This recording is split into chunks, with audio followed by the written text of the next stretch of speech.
Welcome to this episode of Season 6 of The Common Bridge, where policy and current events are discussed in a fiercely nonpartisan manner. The host, Richard Helpe, is a philanthropist, entrepreneur, and political analyst who has reached over 5 million listeners, viewers, and readers around the world. With our surging growth in audience and subscriptions, The Common Bridge continues to expand its reach. The show is available on the Substack website and the Substack app. Simply search for The Common Bridge. You can also find us on YouTube and wherever you get your podcasts. The Common Bridge draws guests and audiences from around the political spectrum, and we invite you to become a free or paid subscriber on your favorite medium.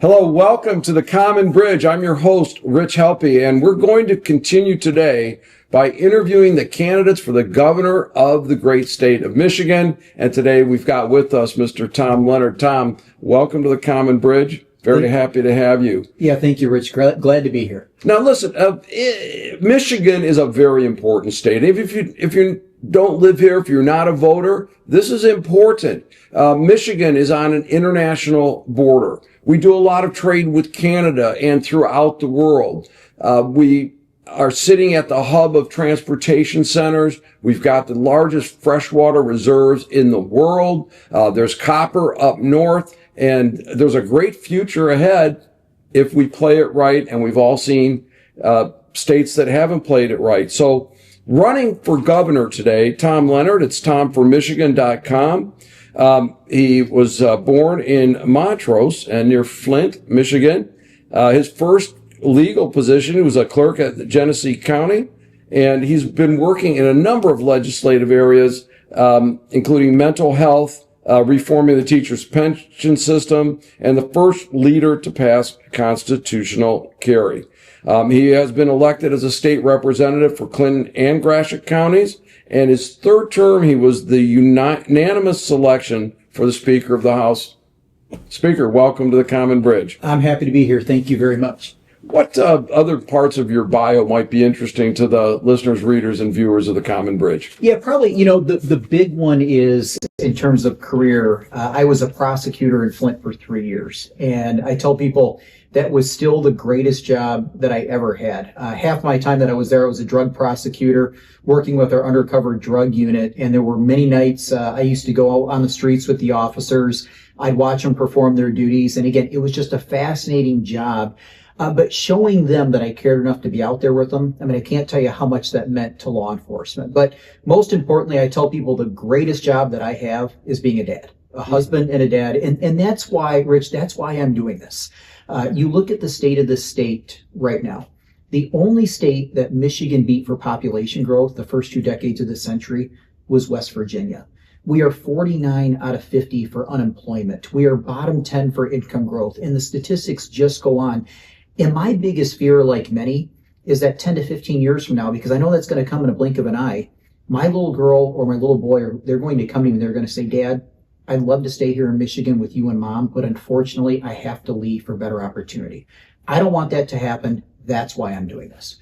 Well, what do you see as some of Michigan's greatest assets, and how would you as a governor make use of these to realize a better future for our state? Well, all you have to do is spend a few hours traveling this state, and frankly, maybe I'm a little biased, but I don't think any other state can compete. You mentioned we've got the Great Lakes here. You go to the Upper Peninsula. You cannot find a more beautiful area. We've got 3 of the greatest research institutions in this country right here in the state. But most importantly, we've got, I believe, the best people and the hardest working people. This state has all the ingredients that it needs for success. We just need the right recipe. We need the right policy. We need leadership in this place that's going to put the right policies in place so that the people in the state can thrive. That's what we need. I joke, my wife is a Hoosier. And right now, Indiana is thriving. They're growing their population. Their unemployment is less than us. They're growing incomes faster than we are. And I often joke to her, have you ever driven through Indiana? Indiana should never be beating Michigan in anything. So we just need the right leadership and the right policies in place. Well, there's many things we need to work on as the next governor comes in. What are the 2 or 3 things the next governor, you or one of the other candidates, must do in that office? Right. So there are some, what I call the very basic things that we have to do. Okay. So right to work. We need to bring right to work back to the state. When you look at the top 10 growth states in this country, 9 of the 10, all but Delaware, are right to work states. When Michigan's right to work law was repealed 2 years ago, Michigan was mid-pack for unemployment. We were 0.1% off the national average. Now we are 49 out of 50. That's not a coincidence. Michigan needs to be a right to work state again. We need regulatory reform in this state. I mean, Metro Detroit is the 8th worst area in the entire country to build homes. Affordable housing is an issue here in this state. I mean, just in the past 5 years, rent is up 40%. The average housing cost is up $100,000. We need regulatory reform, but you know what? We also need licensure reform. I have an uncle, married my aunt. He moved here several months ago. He was a journeyman electrician in South Carolina for over 20 years. When he moved here, it took him 4 months to get a job because of all the hoops and the tests that he had to take and everything he had to jump through to get a job. This ought to be the easiest state in the entire country to find a job. If you are licensed in another state, we've got a skilled trades crisis here. We've got an affordable housing crisis. Let's get people here. Let's let them work. That sounds logical to me. And why would you, of all this broad field of candidates, why would you be the best governor to guide this state? So, a history of success, and I'll go back to that in just a minute. But, Janelle and I, and Janelle's my lovely bride, we spent, and I say we because this is a team effort. No one person can do it alone. And if anybody says, I can do it alone, they're not being truthful to you and they're not being truthful to themselves. So we spent a lot of time thinking, praying about this. And I did a lot of traveling across the state, just listening to people. And what I found is there really wasn't a candidate out there that was really talking about issues and trying to identify problems with real solutions. Everything was about how bad Gretchen Whitmer is or how bad Jocelyn Benson is. And frankly, that is not what the people of the state are looking for. They are looking for a problem solver. So that's number one. But number two, a history of success. I mean, when I came into the legislature, I'll give you just a couple examples. When I came into the legislature, my first term, preliminary examination reform, that's the first step in the criminal justice process. When I was a prosecutor, I saw what a disaster this was. I saw how it was taking officers off the streets, but I saw how it was re-victimizing victims every single day. And I said, we've got to get something done with this process. Everybody told me, Tom, we've tried for decades to do something. We can't get it done. I started working on it, and I realized within just a few short weeks, no legislator had ever taken the District Court Judges Association and the Prosecutors Association, put them in a room and had them talk about it. We passed that legislation almost unanimously. We got it done. Driver responsibility fees. The legislature had tried on those for years to eliminate and get rid of those. I made it a top priority of mine. We got it done. Teacher pension reform, the same thing. So I would say, look at my past track record, a history of success. That's why I know I'll be successful as the state's next governor. Well, next year when we elect a new governor, 2026, children are going to be born in 2026. They'll graduate high school in 2044. What kind of future should they expect? Well, if we don't turn this thing around, they're going to expect another future in another state. That's what's going to happen. So you mentioned our children. One of the really big issues that we are focused on, and we came right out of the gate, and I think every politician, I don't care if it's Republican, Democrat, Independent, better be talking about this, is the education crisis that this state is facing, especially with third grade reading. Right now, only 25% of the fourth graders in this state can read at a proficient level. 5% in the city of Flint. 11% in the city of Detroit. And I can tell you, Rich, as a former prosecutor, if a kid can't read, if they drop out of school because they're illiterate, you've basically created a pipeline to a welfare check or a prison cell. Why would any company, why would any business want to come here or expand here if they know that our children are not going to be able to read and we're not going to have a base that's educated? So that's a big one when it comes to our children. Third grade reading is one of the biggest issues that we're focused on right now. And how would we, as a state, go about improving the scores for the third grader so that child born next year in 2026 going to third grade in 2033, roughly, What can be done during that first term of a new governor that would make a difference for that third grader? So I say look no further than the Mississippi Miracle. And I love this example because Mississippi is one of the poorest states in the country. They spend far less on education than we do. And yet 10 years ago, they were 49 out of 50 for third grade reading scores. And because of the right reforms, they are now top 10 in the country. That's why it's deemed the Mississippi Miracle. So what did they do? First things first, early assessment. So kindergarten, first, second, third grade, each of the children, they are assessed 3 times a year so they can get their hands around and determine which kids are struggling. Then once they identify who those kids are, they invested into high quality tutors to put them into the classrooms and get these children help. And that has proven to be the most effective. I mean, listen, some of these teachers, they are teaching in classrooms right now with 25, 30 kids. These teachers cannot be asked to do this alone. They need that help in their classroom, high quality, certified, qualified tutors in those classrooms. Third, they took the bold step and they said, you know what? We can no longer just pass a child along because we want to or we think it's the right thing to do. If they're not proficient, we have to hold them back. They took that bold step. Michigan needs to do the same thing. But probably even most importantly, they empowered parents in this process. They made certain that there was a system in place of support. They made certain there was communication. They made certain that if the child had to go to summer school, that there'd be transportation available. Again, Mississippi really focused on third grade reading. And the last thing I would say is this. We've got an advantage, I think, that Mississippi did not have. Governor Whitmer and I have been telling Republicans across the board. One issue I think they really could have come to the table and supported her on was universal early childhood development. Okay. Universal pre-K. But that universal pre-K is not focused on third grade reading. And I think what we need to do is make certain that money and those investments go into the science of reading, phonics. We need to make certain that we're preparing those kids at a young age so that when they get to the third grade, they can read and then we can advance them to the fourth grade. And the bottom line is this. Children spend the first few years of their life learning to read, and then they read to learn. If they can't read to learn, they're going to be damned through the rest of their education career.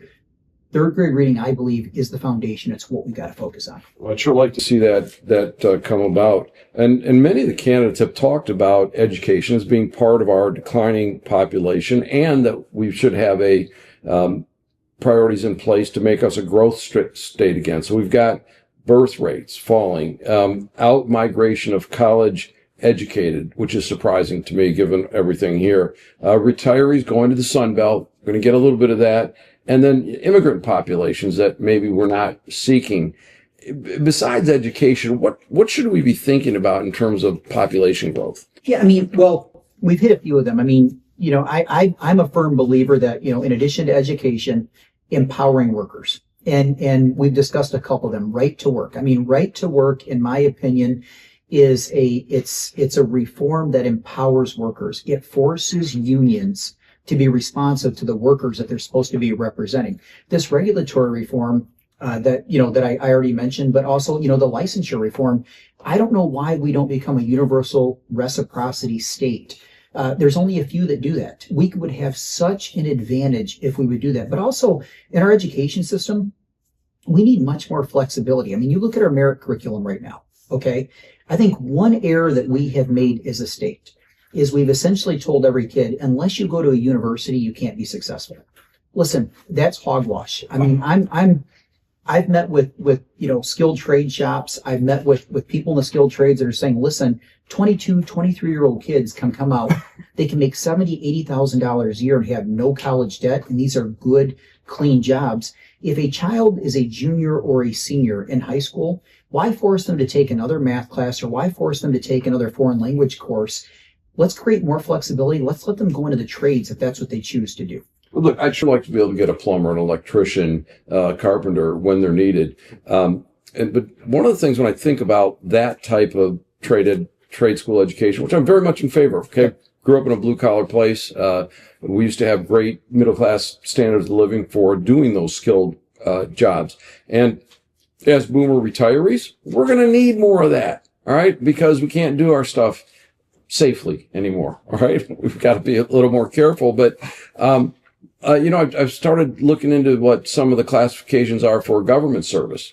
And oftentimes it's a degree here, a degree there. And I'm just wondering if we're disadvantaging people if we also don't get after, the civil service classifications. Well, I mean, listen, when you look at the civil service classifications, I like to tell people in Michigan, there are 5 branches of government. You've got the executive, the judicial, you've got the legislative, and then you've got civil service and higher ed. Civil service is enshrined in the state constitution, so that would take a vote of the people. But you're absolutely right. I mean, this idea that a worker walks into an office and God forbid they can't throw something in the trash, or they're not allowed to, take something to the office next to them because their classification says they can't, they're going to get grieved. I mean, that is not efficient. But, that goes to one of the other issues that we were talking about as well, is government accountability and completely changing the culture in Lansing. Okay. So I had somebody approach me a few weeks ago, and they said, listen, I am a one issue voter. I said, okay, what is that? And they said, I am a state worker and I want to know, if you get elected governor, when can I expect to go back to the office? And my response was, tomorrow. Mm-hmm. And they kind of looked at me like shocked. And I said, and let me tell you what else we're going to do. When you go back to the office, we're going to program your phone such that on the 4th ring, if it's not answered, that call goes directly to the department director's cell phone. I said, we have to change the culture in Lansing, but it's not just within civil service. I mean, we've talked about affordable housing. Okay. Let me give you an example with the legislature. So in November, there were 2 bills that were introduced. One was going to put a substantial burden on electricians. The other one was going to do the same thing to plumbers. Okay. These bills were navigating through the process for several weeks. And at the last minute, the plumbing bill advanced. It went to the governor's desk. She signed it. And the one involving electricians, it died. And I often ask the question, do you know why? And people are like, no, I don't. And I say, because the environmentalists came in at the last minute. And they said, if you pass this bill that will impose a burden on electricians, we will no longer be able to build thousands of acres of solar panels across this state. Now let that sink in for just a moment. We have an affordable housing crisis in this state. And there are legislators that said, essentially that day, we care more about building thousands of acres of solar panels than we do building affordable housing for the people of the state that can't afford it. That is a culture we have got to change in Lansing. Yes. And I also saw that Consumers Power just sold their 13 hydroelectric plants to a private equity. And with the idea that the private equity is going to sell the power back to Consumers Power. And I don't know much about that other than that transaction did occur, and hopefully there's some investment there. But you mentioned Governor Whitmer, and, we are in a political world, so the political landscape, how do you think her legacy, or performance in office is going to play in next year's race? Well, the question is going to be, how checked in is she? I mean, listen, I like to remain positive. I like to look forward because I know that's what the people of this state expect. Okay. But we also have to be honest. I mean, as we sit here in almost mid-September, we are facing a government shutdown and the governor is out of the country. She needs to be in Lansing every day, forcing some type of budget deal. So the question is going to be, what is her legacy going to be? Is she going to be checked in, over this last year? I don't know. But that is what I think that's the dilemma that she faces right now. Is she going to be known as the governor that checked out in her last 2 years? For her sake, I hope not. And for the sake of the state, I hope not. But that's what it's looking like at this point. And that's going to cast a shadow over this whole race. If, people are going to run against that or can't get out from behind those coattails. It will. But, earlier going back to your question about what separates us. I mean, the one thing, I want to make clear is, we have really been focused on a positive vision for this state. I like to tell people, I call it the Dan Campbell approach. Okay. So when Dan Campbell. You're going to bite someone's kneecap? No, we're not going to do that. But when I'm in favor of that. Yeah. Well, and sometimes that might be necessary. But the bottom line is this. When he became coach of the Lions and he took that stage at that first press conference, he didn't focus on 4 decades of failure. He didn't cast blame. He didn't point the finger.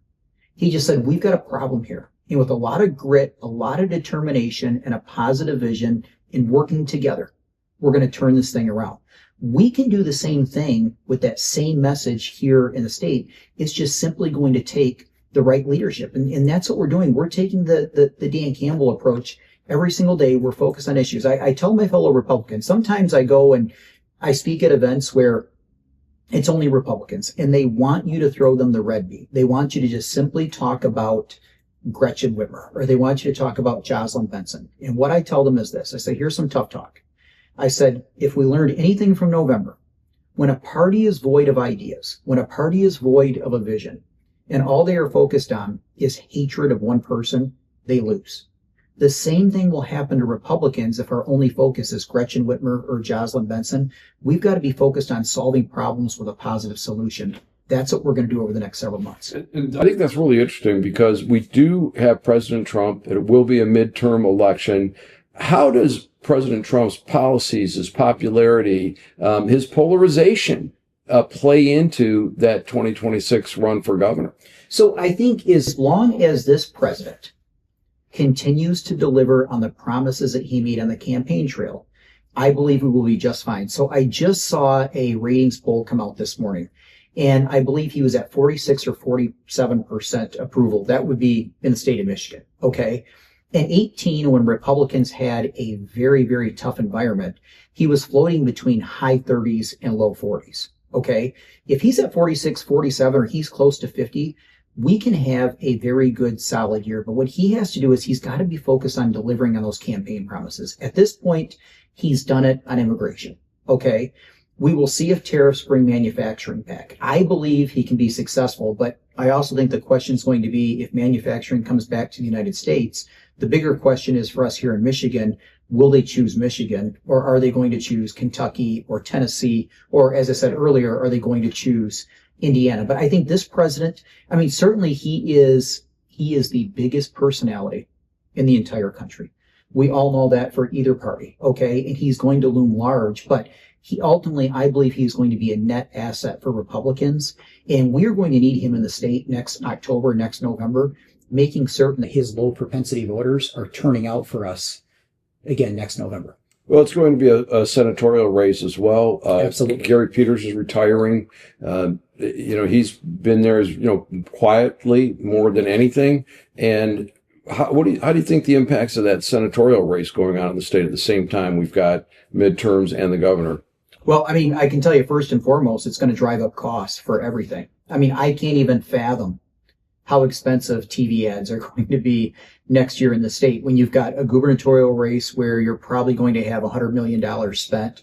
Who knows what Mike Duggan's going to be able to raise running as an independent. You're going to have his expenditures. But as you mentioned, the Senate race, I mean, there are some people predicting that could be $150, $200 million Senate race. You've got John James's seat is going to be open in the 10th. That's going to be a fight. There's going to be millions spent on that race. Tom Barrett's race in the 7th is going to be it's the closest race in the entire country. So when push comes to shove, there's probably going to be $300-400 million spent on television ads. This is going to be a very expensive race. That's why I believe that any candidate running for governor, yes, the television ads are going to be important, but you better have a ground game as well, because you're going to have to get out your votes on the ground as well if you're going to be successful. Yeah, well, President Trump did not spend, and the pundits said, he can't win, and he did successfully. But you mentioned Mike Duggan. We've got Mike Duggan, we've got Bernie Sanders, we've got other independents. Is there a possibility that party polarization is going to benefit the independents, where people say, you know what? No Republicans, no Democrats. Let's just get somebody that's not affiliated. I think that depends on whether or not Republicans choose to nominate somebody that's focused on issues, or whether or not they choose to nominate somebody that's only focused on the other side or sound bites. I mean, we have to have somebody that truly understands issues. But, ultimately, I believe Mike Duggan will be a net positive for Republicans. And let me be clear about this. The mayor and I, we worked very well together when I was speaker. There were a couple issues that we worked, side by side, trying to get across the finish line. I consider him a friend. From time to time, we talk. But we have to be honest with ourselves, and I think he needs to be honest as well. He's not an independent. He's a Democrat. I know he's running as an independent, But if somebody were to really, and I think the media is just now starting to do this, ask him, where do you differ from Democrats? His answer is, I don't hate Donald Trump. Well, that's not a political issue. That just makes you a decent person because you don't hate the president. Okay.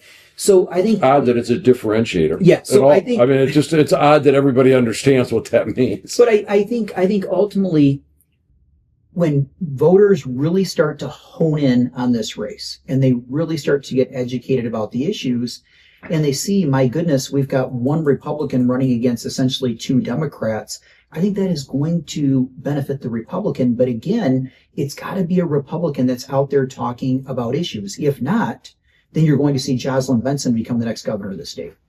See, well, let's get into some of the policy areas. We've mentioned housing. We've talked a little bit about education.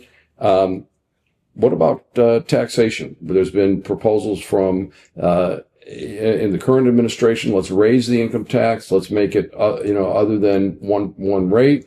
We have one candidate in the race saying let's just do away with the income tax. Lots of states don't have a state income tax. I don't know how many there are, but Tennessee, Florida, Texas, Washington, New Hampshire, Nevada, all very high growth states. And, people can do that arithmetic. If, 4.5% is not coming out of 4.25% is not coming out of your paycheck, it's money in your pocket. Absolutely. So as we were mentioning before we went on camera, I love doing these types of interviews because we can really get into the detail in the policy. Okay. So, first let's look at the budget. So when I left the legislature in 2018, the state budget was $59 billion. This next budget that's going to ultimately get passed is likely going to be somewhere around $83 billion. Okay. So there is no doubt that the budget has grown much quicker than people's pocketbooks. Okay. So I say the people of the state deserve a tax cut. Okay. But I think we need to sit down and we need to have a serious conversation about tax reform overall. Okay. So the income tax, when you look at the top 10 growth states in this country, 5 of the top 10 either have substantially lower income tax than Michigan or they have no income tax at all. I believe Michigan ought to strive to be a zero income tax state. I truly do. Okay. But the number one issue that I hear about when I'm out there on the campaign trail, and it's not just the number one tax issue, it is the number one issue right now, is property taxes. People feel like they are getting taxed out of their homes. So we've got to do something with property tax relief in the state again. And you look at, if you really want the state to grow, if you want our young kids to move here, you want them to stay here. If they're going to buy a home and 60, 70, 80% of their income is going to be tied up in a mortgage and property taxes, think of the stress that puts on their marriage. No more date nights, no more vacations. But you know what? Now they're second guessing whether or not they can start a family. You look at seniors and retirees that don't know if they're going to be able to stay in their forever home, or they might want to sell their home, but if they buy something even smaller, they're not going to be able to afford the property taxes because that property tax cap is going to be lifted. So property taxes, we need to do something there as well. But you know what? Even with our gas tax, did you know Michigan is one of a few states where we collect a sales tax at the pump? And I think we're the only state that sales tax does not go directly to roads. So what does that mean? $1 billion per year is collected at the pump and it does not go to roads.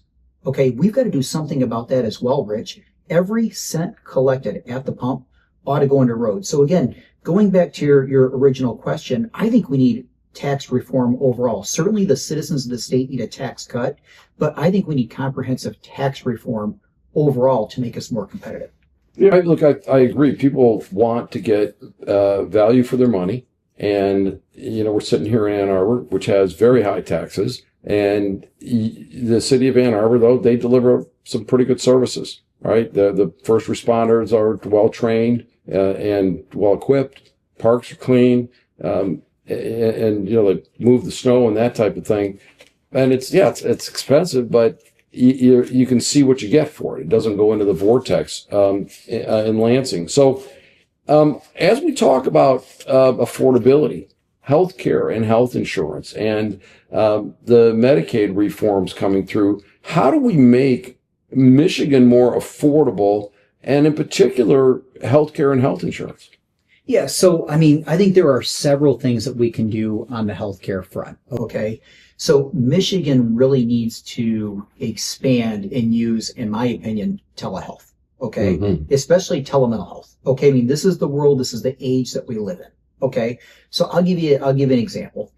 So a few years ago with the COVID funds, obviously the kids in our school that have been locked out of their schools, you saw mental health issues go up exponentially. Okay, so the legislature, I think they appropriated $800 million. It was going to be a little over $200 million over the course of 4 years. That money is gone. And that money was appropriated to help kids with those facing mental health issues. Okay, so the money was gone. A study was put in place, and the experts found that, hey, for us to put a counselor into every school building across the state would cost the state of Michigan $600 million. Number one, we don't have that money.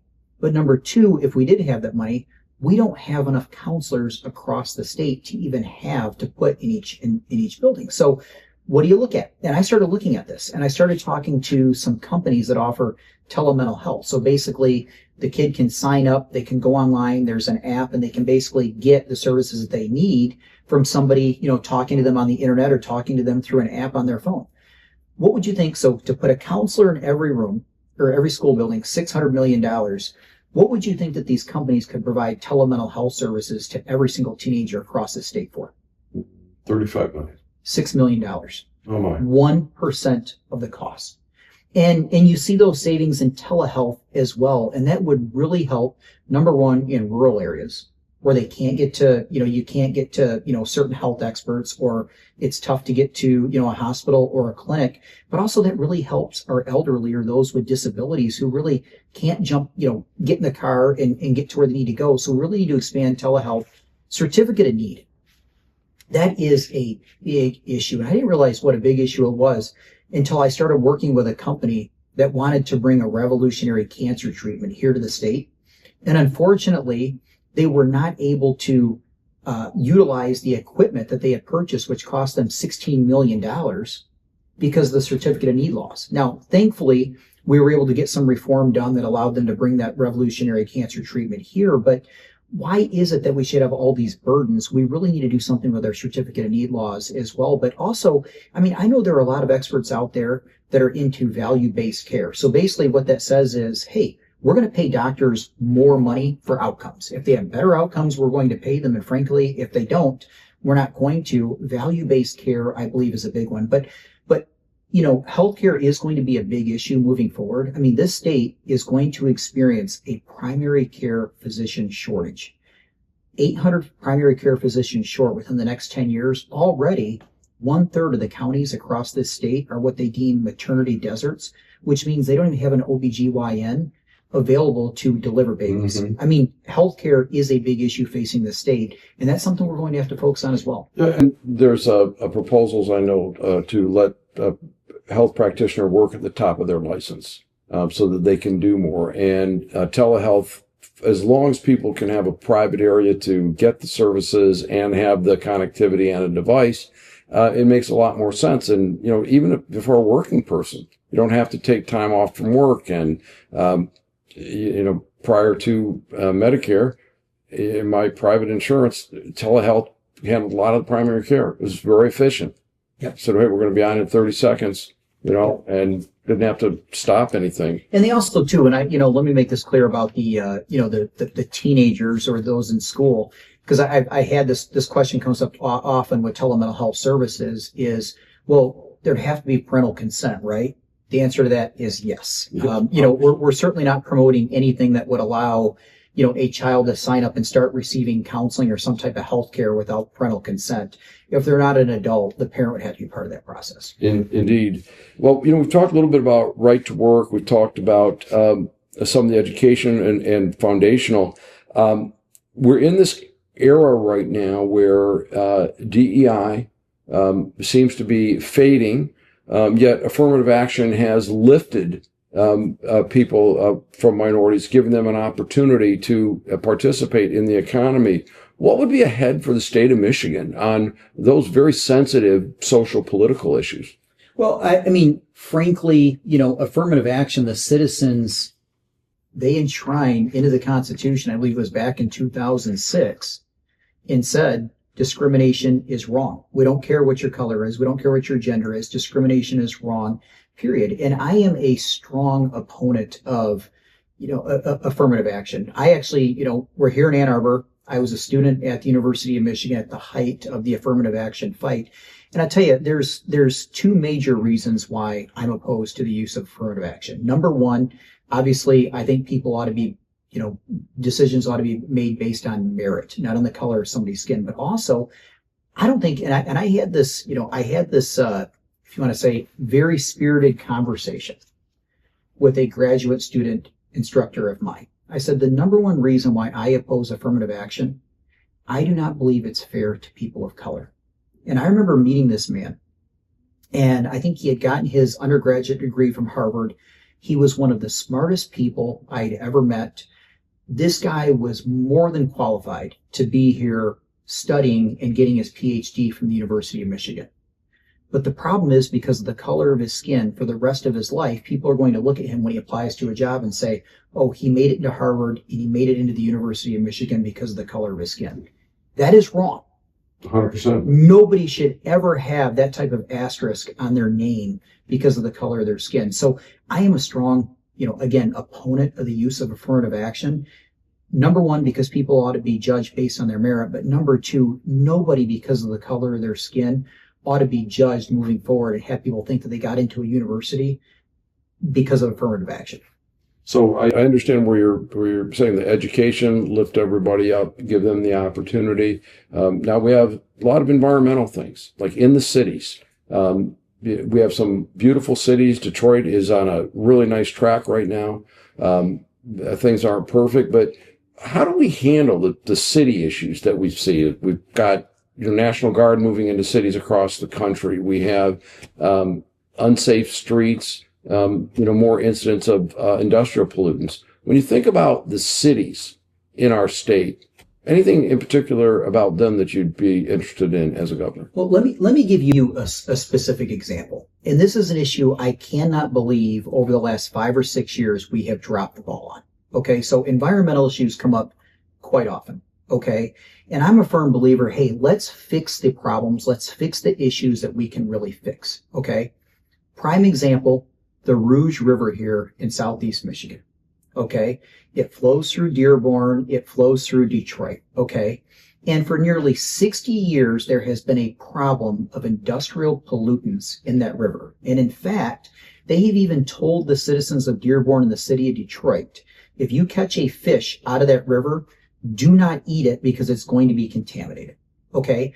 Why shouldn't the citizens of Detroit or the citizens of Dearborn be able to fish in the Rouge River, just like a citizen in northern Michigan can, fish in one of their rivers? Well, under the infrastructure plan that Joe Biden signed into law a few years ago, there was money set aside for Great Lakes restoration. And basically it was a 2-to-1 match. And what experts said was it would cost about $800 million to fix a 60-year problem. So basically, the feds were willing to cover 2/3 of that cost. There was no legislator in town talking about it. The governor wasn't talking about it. Now, I go back to the Detroit bankruptcy settlement and what Rick Snyder did with the foundations, what he did with the local governments, what he did with the unions.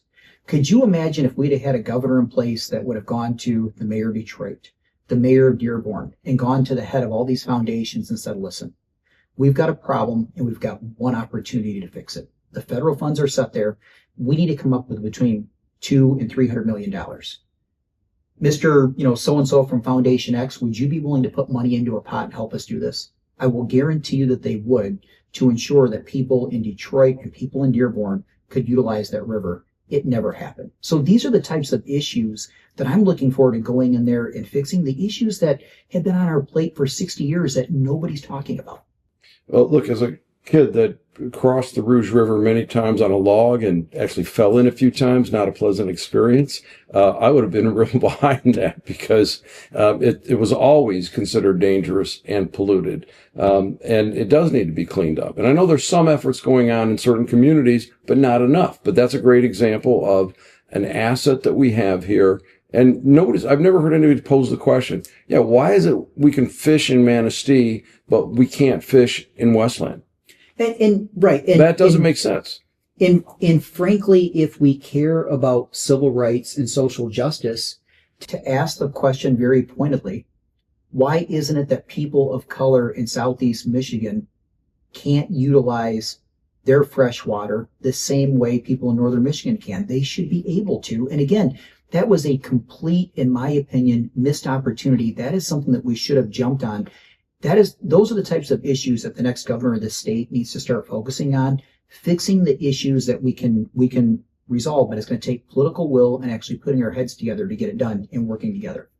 Look, as a former prosecutor and potentially our next governor, when you look at some of the things around policing and prosecution and cashless bail, and we've just had recent tragedies of people that obviously needed to be restricted before they did more harm, and they're creating multiple tragedies.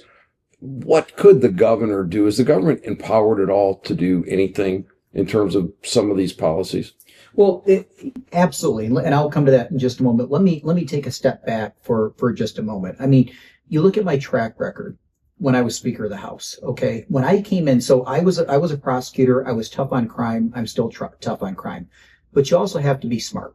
Okay, so when I came to the legislature, when I was a prosecutor, I saw it used to be in the state of Michigan that if somebody had one felony record, or a felony and a misdemeanor on their record, they could no longer get them expunged because they had 2 convictions. And I looked at that, I said, that is crazy. If we're going to have people out there, they're not going to be in jail, they're not going to be in prison, they need to be able to get a job. We need to expand expungements a little bit. So I was the one that introduced legislation to expand expungements in the state of Michigan.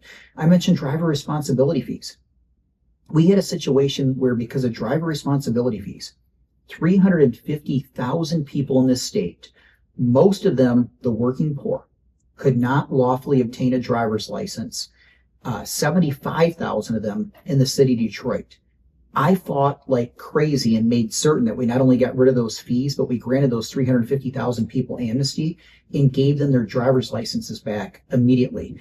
I was a huge proponent of the indigent defense reform. I mean, I believe that if you're going to prosecute somebody, they need to have adequate counsel. But we also need a governor that's going to stand with law enforcement. And as you mentioned cashless bail. I mean, look what it's done to California. Look what it did to New York. And I talked to a group of police officers today, and I told them, if I'm the state's next governor, we're going to send a clear message on day one. If any type of bail reform hits my desk, it's going to be vetoed immediately. If there's any type of reform that's going to get rid of your qualified immunity so that you can't do your job, it is going to be vetoed immediately. But you know what? If we also have an attorney general, or we have prosecutors that are prosecuting police officers that are simply out there doing their jobs, they're going to have a governor that's going to stand with them and tell them they are going to get a pardon immediately if something goes wrong in that case. The bottom line is this: morale is down with law enforcement. Half of the police chiefs across the state have said they do not have enough police officers to provide basic services. The same with our sheriffs, the same with our prosecutors. We've got to change the culture in the state, and we need a governor that's going to stand with them. Mr. Speaker, the Driver Responsibility Act, what does that do? Is there a short definition in lay terms? What does that mean? So it's hard to I guess give a quick explanation, but essentially what had happened, it was nothing more than a money grab. So in the early 2000s, the state was facing a government shutdown. And this was a bipartisan mess up. You had a Democratic governor, you had a Republican legislature, and they were trying to get money anywhere that they could. And essentially some person came up with this grand idea: we're going to take 20 or 25 moving violations, and we're going to say, if you are held responsible for one of those violations, we're not only going to fine you in court, but we're also going to send notice to the Secretary of State's office, and talk about bureaucracy, who then has to send notice to the Department of Treasury to send you a bill for $1,000 and say, if you don't pay the state $1,000, we're going to deem you a bad driver. If you don't pay that $1,000, we're going to revoke your driver's license. The best example I could tell you was this one: no proof of insurance. So somebody gets pulled over for speeding.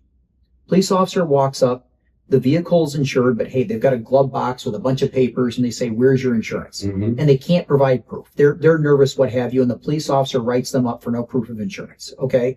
They go to the courtroom. They pay their civil fine, $200-$300. They go home. 3-4 months later, the state of Michigan sends them a bill and says, well, because you couldn't provide a proof of insurance, we're deeming you a bad driver, and now you got to pay us $1,000. Amazing. Writing a check for $1,000 makes me a good driver. So you take somebody, and again, it really impacted the working. I mean, you take somebody that's making, $13, $14, $15 an hour at the time, probably $10 an hour. They could not afford $1,000. So I would go into misdemeanor pretrials when I was a prosecutor, and we would have dozens of these young men and women out the door saying, listen, sir, I have no hope of ever getting a driver's license back.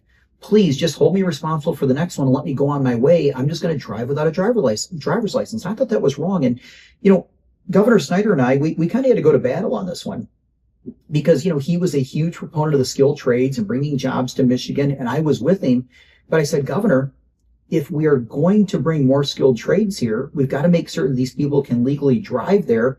Let's get rid of these driver responsibility fees. Let's give these people amnesty. Let's give them a driver's license back. Let's give them hope. And I often say in the campaign trail, imagine a conservative former speaker that used to represent mid-Michigan going into Detroit.